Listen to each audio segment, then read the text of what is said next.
देखो जी, बहुत दिन हो गए देवर जी को बहाने बनाते हुए। सब समझ में आ रहा है मुझे, वो तो अपनी जिम्मेदारी से पल्ला झाड़ रहे हैं। अरे, क्या अकेले तुम्हारे बाबूजी हैं वो? कान खोल कर सुन लो, अब मुझसे नहीं होती तुम्हारे बाबूजी की सेवा। आखिर मैं ही क्यों पिसती रहूं?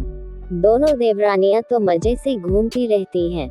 यहाँ 2 दिन मायके जाने को भी तरस जाती हूँ। हमेशा की तरह आज भी मधु का गुस्सा 7वें आसमान पर था। बंटवारे के बाद तीनों भाइयों में तय हुआ था कि बाबूजी बारी बारी से 4-4 महीने तीनों बेटों के पास रहेंगे, लेकिन आज 4 महीने से 1 महीना ज्यादा हो गया था। दोनों में से एक भाई भी बाबूजी को लेने नहीं आया और न ही भेजने को कहा। घर में रोज रोज का कलेश अब गौतम जी से भी सहन नहीं हो रहा था। वैसे तो बाबूजी के हाथ पैर अभी सही सलामत थे, लेकिन 2 वक्त के खाने के लिए तो वो परिवार पर ही निर्भर थे। तीन बेटे बहुओं के होने के बाद भी 2 वक्त की रोटी उन्हें सम्मान से नहीं मिल पाती थी। उम्र के साथ साथ शरीर और दांत कमजोर हो गए थे। कभी यदि बहू सूखी सब्जी के साथ खाना रख देती, तो रोटी चबाई भी नहीं जाती थी, लेकिन अलग से उनके लिए कुछ नहीं बनता था। बेचारे फिर भी पानी के साथ रोटी गलाकर खा लेते थे।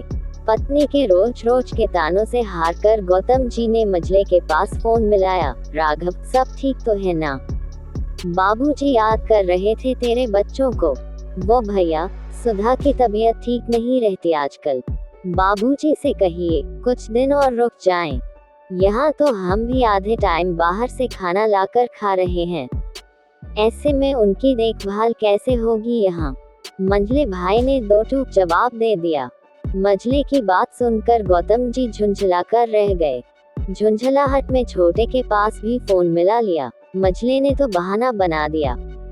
अब तू कौन सा बहाना बनाएगा बाबूजी को यहाँ से न ले जाने का? अरे भैया, क्या बताऊं, काम धंधे में इतना उलझा हूँ कि 1 मिनट की फुर्सत नहीं है। ऊपर से कुसुम का पथरी का ऑपरेशन भी होने वाला है। ऐसे में बाबूजी यहाँ कैसे रहेंगे? छोटे का जवाब भी गौतम जी को हजम नहीं हो रहा था। वो सब समझ रहे थे कि दोनों बहाना बना रहे हैं, लेकिन अब जबरदस्ती बाबूजी को ले जाकर उनके पास छोड़ भी तो नहीं सकते थे। उन्हें ऐसा लग रहा था जैसे वो चक्की के 2 पाटों के बीच पिस रहे हैं। एक तरफ दोनों भाई और एक तरफ उनकी धर्मपत्नी। गौतम जी का जवान होता हुआ बेटा आकाश भी इन बातों से अनभिज्ञ नहीं था। दादा से पोते का स्नेह तो सब जानते ही हैं। जैसे मूल से ब्याज प्यारा होता है, वैसे ही दादा के लिए पोता था। आकाश समझ रहा था दादा की लाचारी, माँ की अवहेलना और पिता की मजबूरी। शाम को भी आकाश ने अपने दादा को पानी के साथ रोटी गटकते देखा तो उसका दिल भर आया। जब आकाश और गौतम जी बैठकर खाना खा रहे थे, तो आकाश अपनी माँ से बोला, माँ, मेरा एक और भाई होना चाहिए था। मैं तो बिल्कुल अकेला रह गया, इसलिए लगता है सारा बोझ सिर्फ मेरे माथे पर ही पड़ेगा। मधु ने बेटे की बात सुनकर अचरज से पूछा, क्यों रे, कौन सा बोझ पड़ जाएगा तेरे माथे पर? आप दोनों का माँ, जब मेरी शादी होगी तो सिर्फ मुझे और मेरी बीवी को ही आप दोनों की सेवा करनी पड़ेगी। मेरा कोई भाई होता तो कम से कम कुछ दिनों तक वो भी आप दोनों का बोझ संभाल लेता, लेकिन मैं तो अकेला ही हूँ। पता नहीं मेरी पत्नी कैसे बुढ़ापे में आप लोगों को खाना बनाकर खिलाएगी। अभी जिस तरह दादा 2 वक्त की रोटी के लिए आपकी बातें सुनते हैं, कल को पता नहीं आपको भी सुननी पड़े। बेटे की बात सुनकर जैसे मधु को सांप सूंघ गया। वो सन रह गई। गौतम जी भी बेटे का मुंह ताक रहे थे। जहां पहले बेटे की बात सुनकर उन्हें गुस्सा आ रहा था, वहीं आंखों में अब आंसू छलक आए थे। सच में उनके इस व्यवहार से ही तो बेटे को ये उकसावा मिल रहा था। हाथ में लिया रोटी का कौर हाथ में ही रह गया।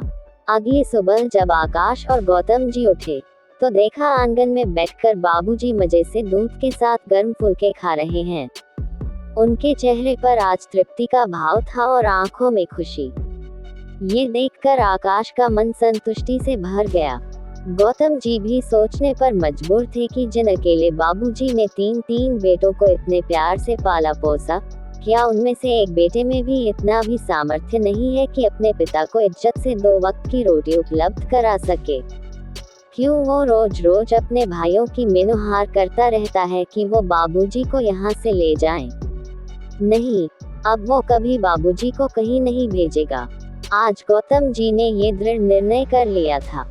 दोस्तों, दुख देते हुए इंसान को याद दिलाते ही कि वह भी दुखी हो सकता है या उसे भी दुख मिल सकता है, तो उसे अपने गलत व्यवहार का एहसास तुरंत हो जाता है और वो अपने मन में झांक पाता है। कहानी दिल पर लगी है तो वीडियो को लाइक और ज़्यादा से ज़्यादा शेयर जरूर करें और ऐसी ही शिक्षाप्रद कहानियाँ सुनने के लिए चैनल को भी सब्सक्राइब करें। धन्यवाद।